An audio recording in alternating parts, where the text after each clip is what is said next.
ৰাজ্যত অব্যাহত আছে মুখলধাৰ বৰষুণ আৰু মুখলধাৰ বৰষুণৰ ফলতে দেখা গৈছে ৰাজ্যৰ বিভিন্ন প্ৰান্তৰ লগতে ধুবুৰী জিলাৰ বিলাসীপাৰাত ঠায়ে ঠায়ে কৃত্ৰিম বানৰ সৃষ্টি হৈছে, যাৰ ফলত এক হাহাকাৰ পৰিস্থিতিৰ সৃষ্টি হৈছে পথচাৰীৰ লগতে ৰাইজৰ।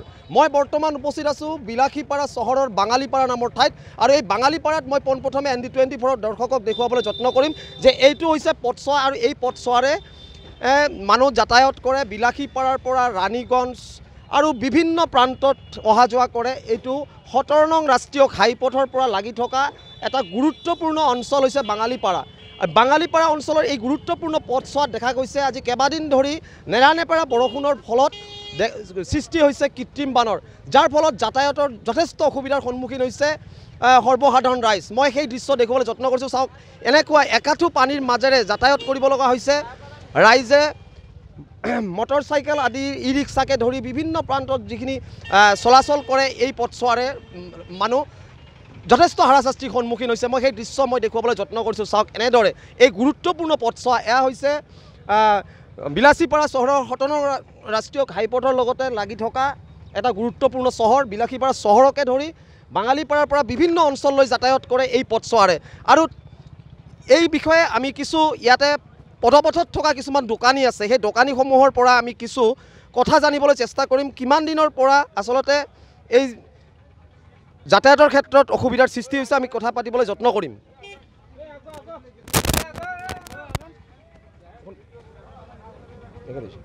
এয়া পথপথত থকা যিসমূহ দোকানী আছে আচলতে তেওঁলোকৰ পৰা আমি কিছু কথা জানিবলৈ চেষ্টা কৰিম। দাদা, আপোনাক জনাইছোঁ আচলতে এই বাঙালীপাৰা অঞ্চলত এই গুৰুত্বপূৰ্ণ পথছোৱাত আজি নেৰানেপেৰা বৰষুণৰ ফলত কৃত্ৰিম বানৰ সৃষ্টি। কিমান দিন ধৰি এনেকুৱা পানী জমা হৈ আছে আৰু কি অসুবিধাৰ বহুত দিনৰ পৰা এনেকুৱা পানী হৈ আছে আৰু বহুত অসুবিধা হৈছে। ইয়াত বেচাকিনি নোহোৱা হৈ গৈছে, মানুহে ভালকৈ আহিব নোৱাৰে, ৰাস্তাত পানী হৈ গৈছে, মানুহে যাতায়াত কৰিব অসুবিধা হৈছে।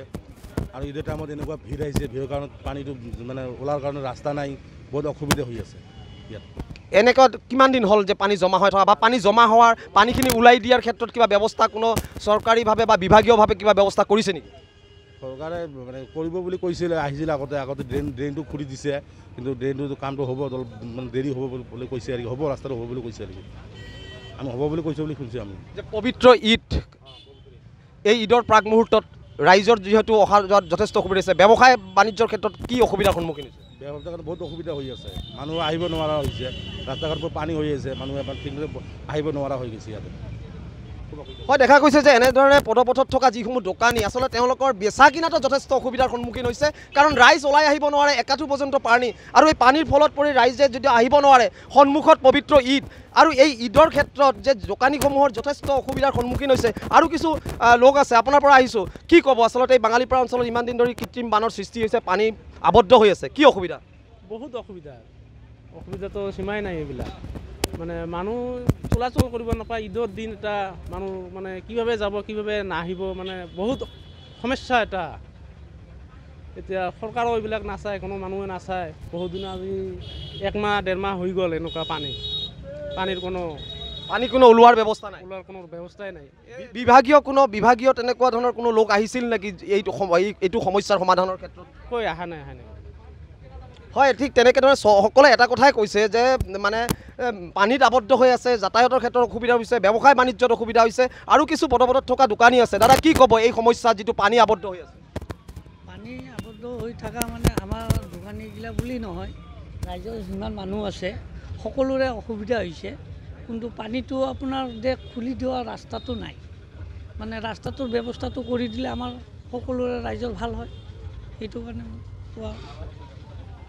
আচলতে এনেধৰণে ব্যক্ত কৰিছে, বিভিন্নজনে বিভিন্ন কথা ব্যক্ত কৰিছে।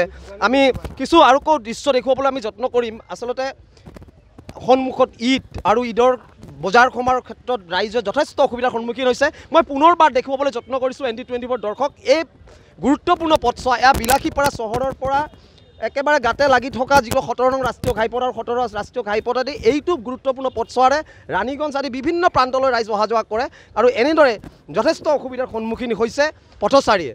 গতিকে এই ক্ষেত্ৰত সকলে এটা আহ্বান জনাইছে যাতে বিভাগীয় কৰ্তৃপক্ষ বা কোনো চৰকাৰে যাতে এই অঞ্চললৈ সুদৃষ্টি কৰে, পানীখিনি উলিয়াই দিয়াৰ বা নিষ্কাশন কৰাৰ ক্ষেত্ৰত যাতে যথেষ্টখিনি গুৰুত্ব ভূমিকা যাতে বিভাগীয় ফালৰ পৰা বা চৰকাৰী ফালৰ পৰা অতি সোনকালে যাতে ব্যৱস্থা কৰে, তাৰ বাবে ৰাইজে দাবী উত্থাপন কৰিছে।